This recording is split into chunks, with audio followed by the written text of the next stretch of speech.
Well, Merry Christmas and welcome back. Here's what I have in my lap. He had been sleeping right where I'm sitting, I think because he knew I was going to be sitting here. So now he's sort of half asleep, fluffy, looking for love. We'll see if he ends up coming back. I'd say the odds are pretty good. Oh, yeah, here we come, right here. All right, so because this is airing on Christmas Day, I thought we would do some Christmas stuff before we do anything else. So let me start with this. This is a Christmas card from my mail carrier. And here she is, that's Jessie. And these are her two boys. This is Cooper. And in the back, that's Johnny. And I have known those kids since they were really, really small. Well, no, I was about to say really, really small. They were never really, really small. I remember holding Cooper when that child was about 2 weeks old. And honestly, if I didn't know better, I would have sworn it was a 6-month-old child. The kid was a horse. And you know how all babies kind of look alike when they're a couple weeks old, little wrinkly Winston Churchill looking things? Nah, Cooper looked just like his grandfather, just like he looks now. So that is my mail carrier, Jessie. I talk about her all the time. Thought you might like to see what she looks like. So when we come back, we're going to start taking a look at some Christmas presents.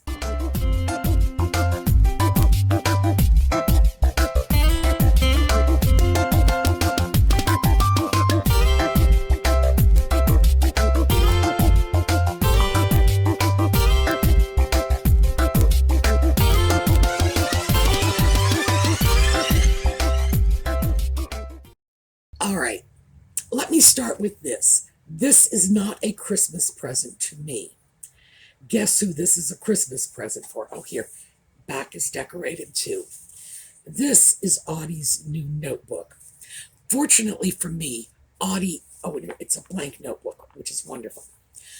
Fortunately for me, Audie's note-taking skills are not all that great. And fortunately for Audie, here, this is what all of my video notes are in notebooks like this. I just keep the pages. I have books going back to my first video. So when I'm done with them, I file them away in case I ever need to look up anything again. So that would have been a perfect gift for Audie if he could read and write. But it turns out it's a perfect gift for me because I can read and write and I can buy him off with a handful of cat treats. It's like, here you go, here's a cat treat. Can I have your notebook? As far as he's concerned, not a bad deal. That was a gift from Joanne Summers. And Joanne is in hospice care. So obviously it means a lot to me given her circumstances. And she is a cat lover. She has 4 of her own kitties, including some Audie-looking cats. Yes, I know. That's all about you. So, Joanne, I'm sending her name and her email address over to the SueMe's Angels ladies because I think it would be very good for her to network into that group because they are absolutely wonderful. But do keep in mind for any of you who decide you want to correspond with Joanne that she's taking it at a slower pace. She's not a 16-year-old kid with 2 thumbs on the phone texting. So just don't overload her, but definitely show her how wonderful you all are. I know once she gets into the group, she's never going to want to let you go. Next up, this is from Diane Humphreys. We've got a lot of stuff here. So let me start with this. And the reason I'm going to turn that so we don't get the glare. There we go. The reason I want to start with this is because it is a wonderful little piece of what I am assuming to be Chinese porcelain. It's a piece I have never seen before. It's heavy stoneware. I'm Look at the edges on that. This is a heavy little piece. And I love it because, as I say, I've never seen it before. The colors indicate that it's relatively recent, third quarter 20th century. It is just, I'm going to assume it's a piece you put a tea bag in or something along those lines. It's about the same size and shape as the individual ashtrays they used to import to the U.S. From Japan in the mid-century. Card party ashtrays. You would get a stack of them that would come in sets of 4 so they could be used around a bridge table. And this is just about the same shape. But this is an adorable little piece, and I'm not sure what I'm going to do with it. Oh, I almost dropped it. I was thinking it might work very nicely as a cat treat dish for the aforementioned bad cat, but I don't know. He's actually sitting on all of these presents over here, so we'll have to see what we're going to do about that. Can I have this? No, no, let it go. Come on. Come on, just let it go. Yes, yes, yes, yes. All right. Thank you. He's fighting me for it now. So again, this is from Diane. Beautiful little bag. Chinese, this is, it's machine embroidery, but they do a wonderful job on this. And we've got beads, and it's just a little bag with a really long, long string on it. So it's probably going to be very useful as a crossbody bag. I love it. I think it's terrific. Personally, I don't wear a lot of red. I never really thought red was my color. But I do wear a lot of colors that really look fabulous with red. So, thank you, Diane. Now, yes, I know, I just put it back, but it's not yours.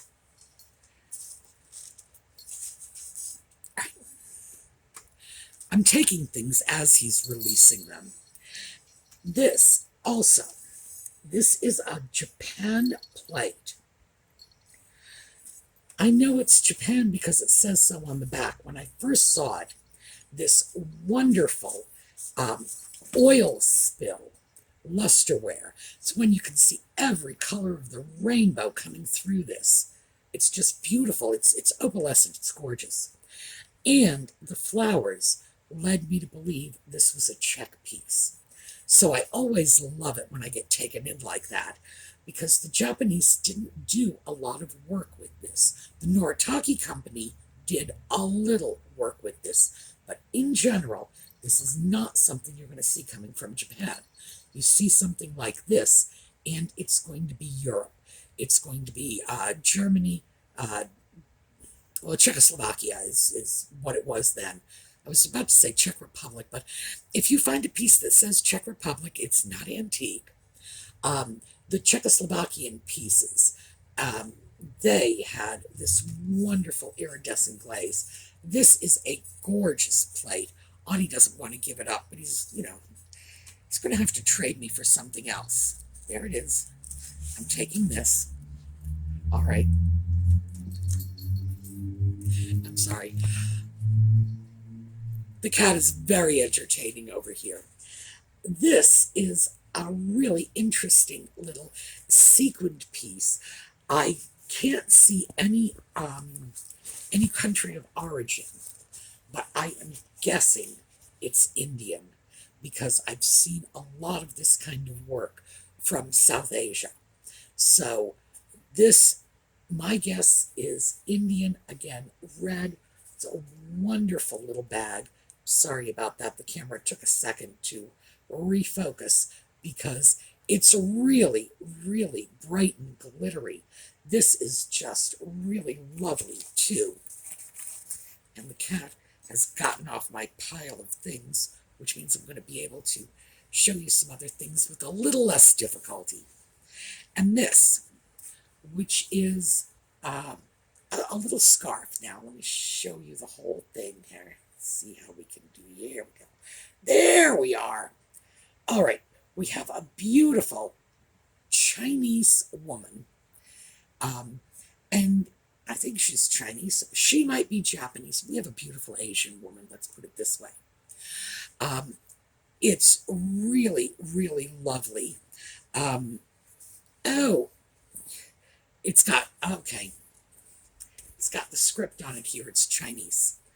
This is a very beautiful Chinese woman. A piece like this, when I first saw this, my first thought was, you know what, that would make a great cover for a throw pillow. But I think it's just terrific as it is. And it will probably just stick around as a scarf for a while. And finally, let me show you this. It's someone who's been watching our videos. The Steampunk Special. This is actually a steampunk coloring book. I think it is just the greatest thing ever. Just these fantastic steampunk images, one right after another. Obviously, I'm not going to color it in. I've told Audie he can't.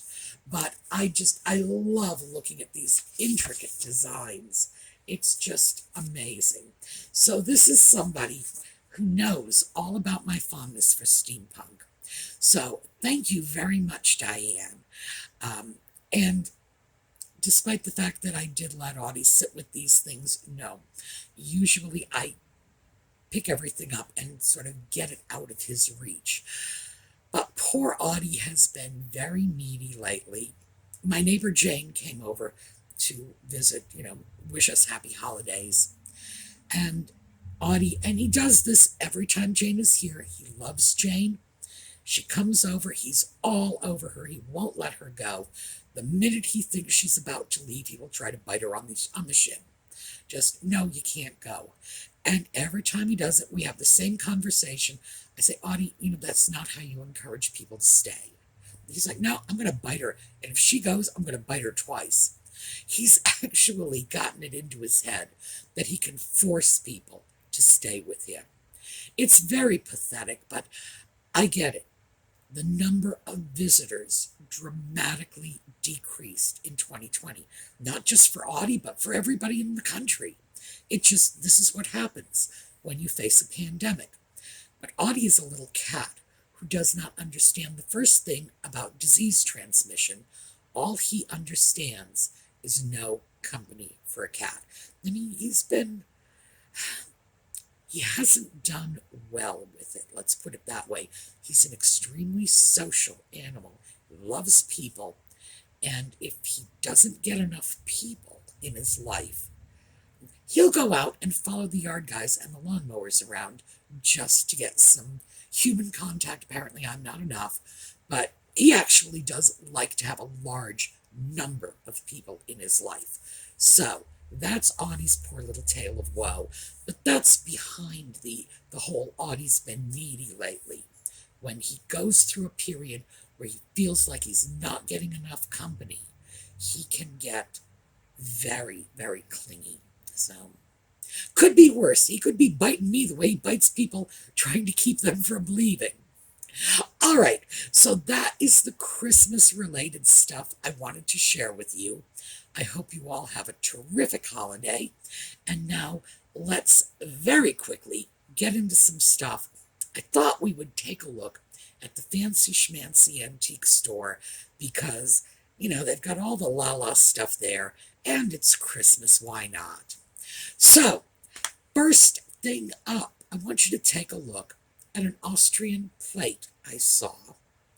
But, because I don't mention this while I was filming, also pay attention to the mask that is in the film with this. I believe it's an African mask. It's right above the plate.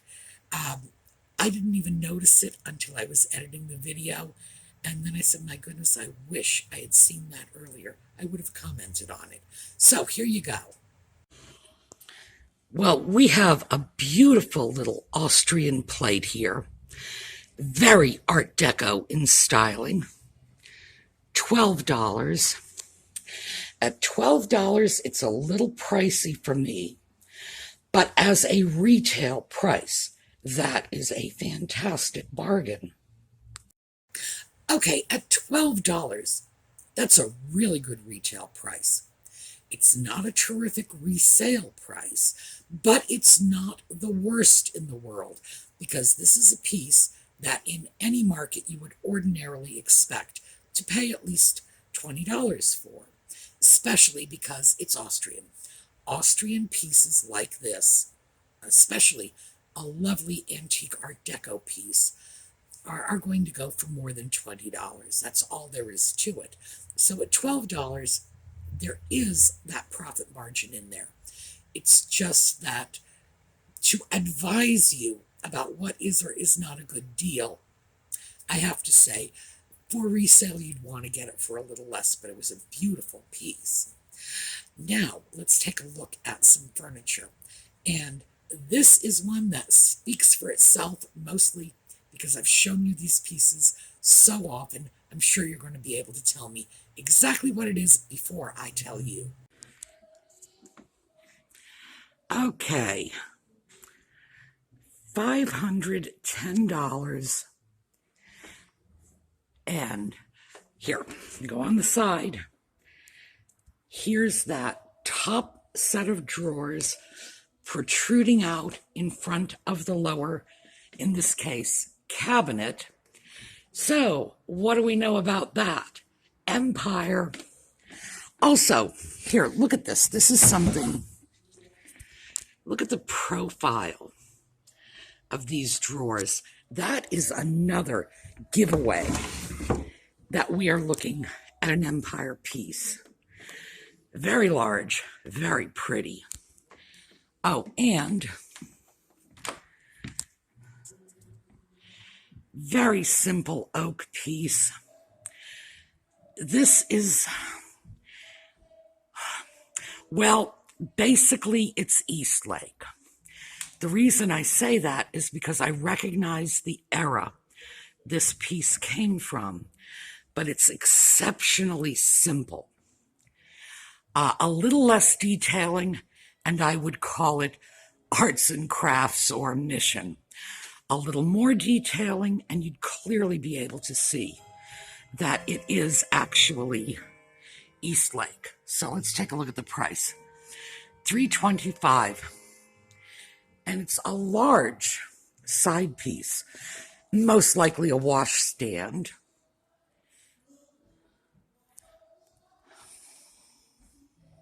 Oh, here. This is another very common feature of Eastlake pieces. These wonderful little hand-carved keyhole escutcheons. Ordinarily, we're used to seeing these in brass, but in this case, it's the same oak as the rest of the piece. And bad me, I didn't even notice. Here's our washstand.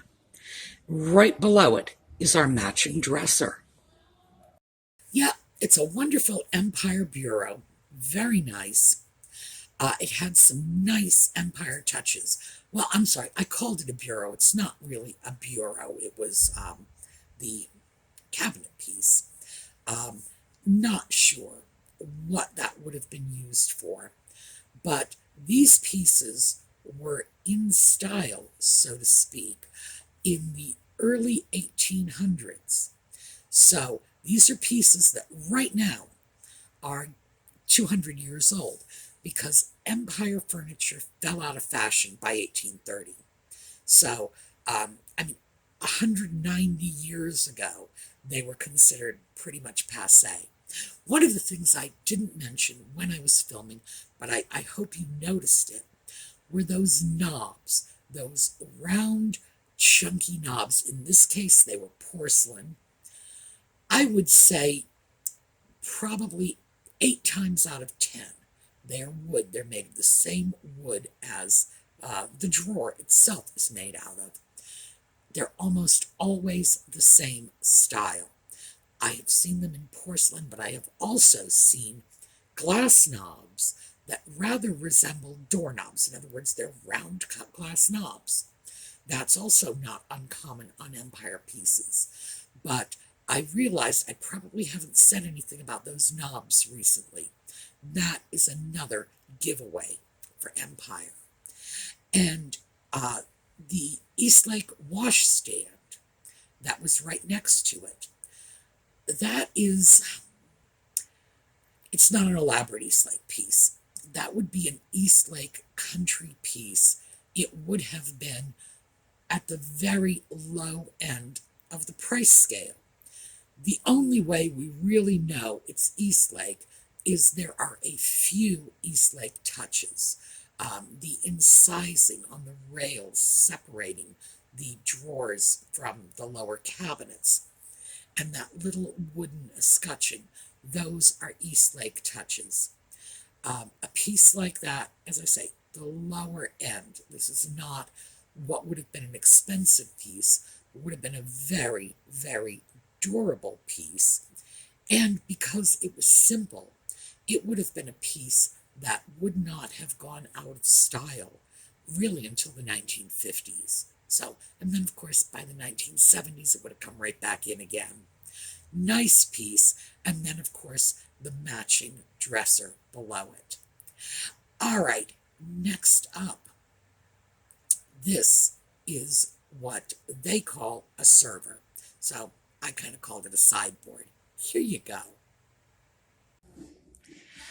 Okay, $320. And this is something that I would not actually call Eastlake. I would call this Gothic Revival. It's a dining room piece. They're calling it a server. I would be more inclined to call it a sideboard, but hey, tomato, tomato. And it has our Eastlake elements, the incised designs, the applied decoration. So here's why I would be more likely to call it Gothic Revival. Our really interesting head here. I do not know what that is. A green man, the north wind. Very popular motif during the period. Remember, Eastlake arts and crafts, particularly the renditions in the United States, were much more inclined to have naturalistic elements in it, like this. Very impressive piece.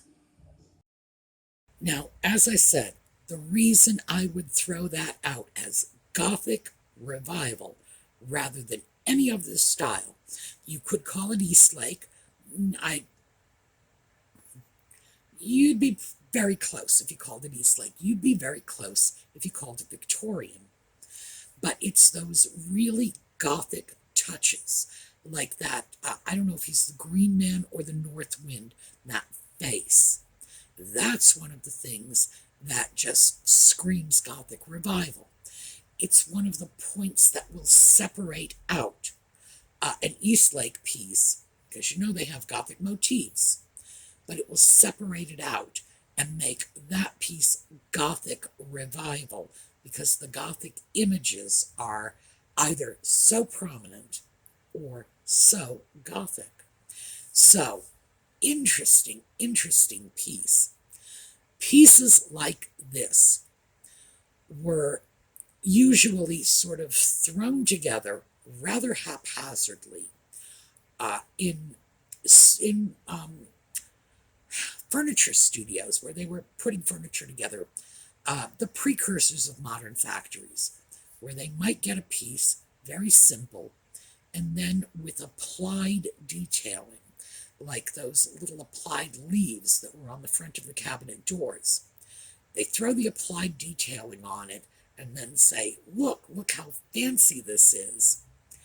And you could end up with all kinds of strange configurations because they were often put together on the whim of whoever was running this furniture factory. So, interesting piece. One more, and then we're going to go. This piece is an Eastlake dresser, and It has all of the Eastlake details it needs in order to be considered Eastlake. But interesting, because this is a style most people would just look at and say, oh, that's high Victorian. But it just shows you how much overlap there is between high Victorian and Eastlake when it was gaudy. All right, now this is Eastlake. Let's take a look at this top portion on the mirror. The mirror, as you can see, is old, losing the silvering. The wood is dark. I expect that is a modern stain over the original fumed oak. We've got nice wood teardrop handles. These little shelves here were for candles or lamps. Probably originally candles and then later lamps. And let's see what our price is on this.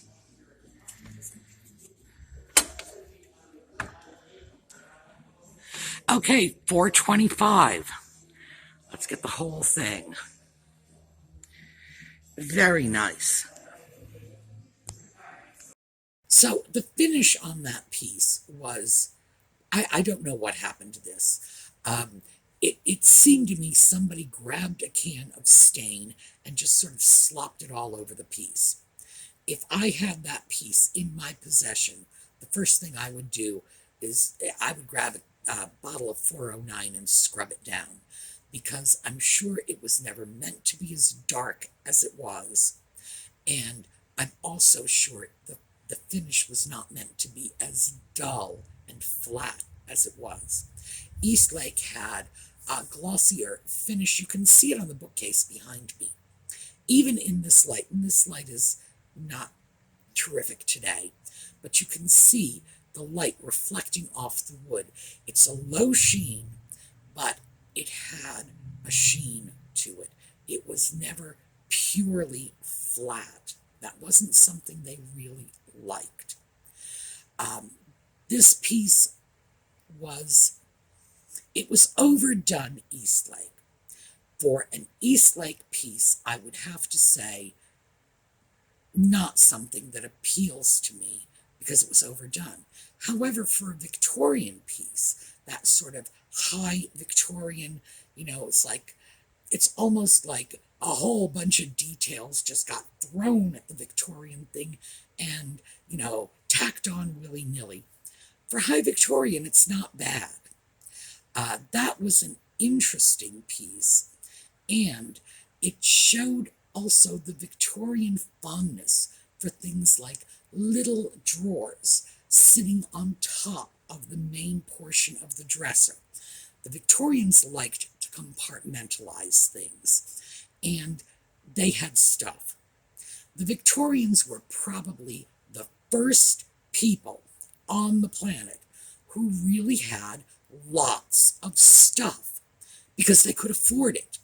The Victorian society in general profited so much from the imperial adventures of the British Empire, frankly, the colonialism that brought in cheap cotton from India and all kinds of interesting knickknacks and luxury goods from Asia, from the Middle East. These people had boatloads of crap. Keep in mind, their grandparents did not. Their grandparents could probably put all their personal possessions in a single trunk and, hand carry it out to the carriage. Victorians had knickknacks and baubles and a real Victorian home. It's like you just walk in there and you would have said, oh my God, you couldn't pay me enough to try to dust this place. They loved it. They reveled in the stuff and the gewgaws and the knickknacks, and they made furniture to hold their stuff and their gewgaws and their knickknacks, and they made sure they had special little drawers in their dressers for it too. All right, so I'm sure we've run on even longer than I ever intended today. I want you all to be able to get out of here, enjoy your holiday. So, Merry Christmas, everyone. Have a terrific day, and I'll see you all tomorrow.